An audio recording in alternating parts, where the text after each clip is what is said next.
I hate spending money on video games, not because I'm broke, but because when presented with the option to buy a $60 game or $60 worth of food, I'ma eat it.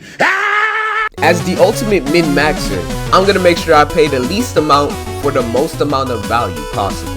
This very concept is why most of the games I've purchased on Steam are under $20. But you know, finding good games for cheap can sometimes be very hard. But my experience as a mobile gamer has really given me this ability to just discern trash from a genuinely good game. Whether it be during Steam sales or browsing the $10 and unders tab on Steam, I'm always looking for cheap games to sink countless hours into. Due to the games I played growing up, I tend to have a major bias towards 2D or pixelated games, which luckily for me end up being on the cheaper side of the spectrum. Sometimes I find a game so good and so cheap that I've gone beyond penny pinching. I think I might be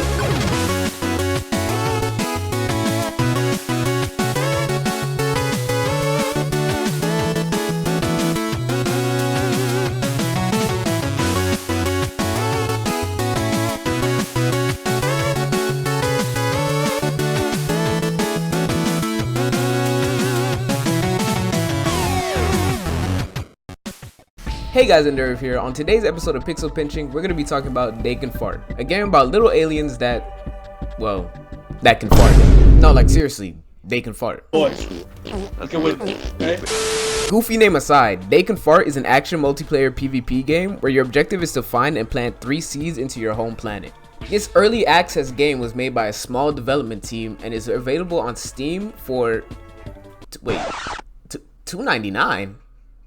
$2.99? You what? Yo, roll the intro! My bad for acting out there, guys, but how could I not act out after seeing that price tag? $2.99 is just like the essence of pixel pinching. This is what it means to be a pixel pincher. Now, the game is in early access, so the price may change when it gets to its full release, but for now, let's just talk about They Can Fart. As I mentioned earlier, They Can Fart is an online multiplayer PvP game. In classic gaming fashion, there's just the blue team versus the red team. Each team has a maximum of 3 players, and their job is to do whatever they can to get the seed back to their home planet and plant it, while stopping the enemy team from getting the seed to their home planet and planting it. So essentially, it's just a game of capture the flag. Instead of a flag, it's a seed. So how do you even get the seed? And how do you stop your enemies from planting the seed in their home base? Well, at the start of the game, the seed will spawn on a random planet in the middle of the map. From there, you have to pull the seed out of the planet and carry it all the way back home. Which brings me to the second most, or maybe even the most important resource in this game, stamina. See that little white bar at the bottom of the screen? That's your stamina. Your stamina serves not only as your HP, but it's what you need to dash, pull the egg out, plant the egg, and throw enemies, allies, or the seed. When holding the egg, you are extremely slow, so you have to plan your route carefully and try to maximize your stamina usage. Some planets spawn these little white flowers which serve as a way to replenish your stamina. These flowers are crucial in making a quick escape out of enemy territory. Stamina filling white flowers aren't the only thing around the map.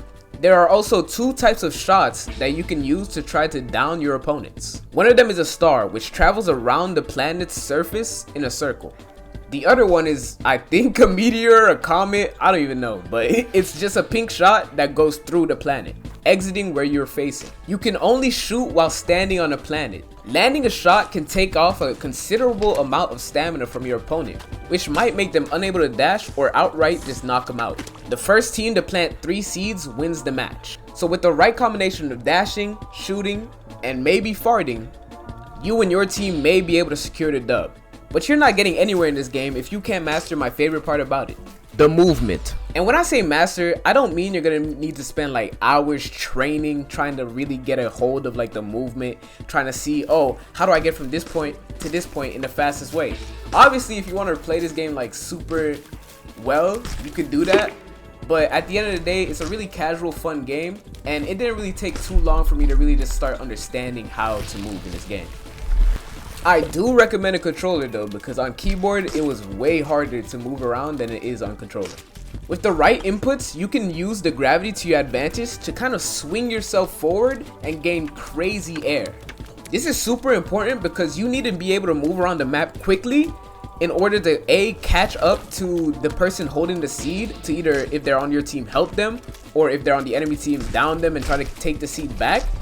Or B, just to be like a wild card, you know? Like, one of my favorite things to do is just to like come from one side of the map to the other side and just boom, boom, boom, boom, boom, and just like up some comments on them, and then they're just like, wait, what just happened? And then it's like, you know, I got the job done. There's just something so satisfying about just hitting that perfect angle to swing between the gravity and have it like propel you forward and just start zooming across the map, bro. I don't know what it is, but like once you start hitting them clips, bro, it gets crazy, bro. I'm telling you.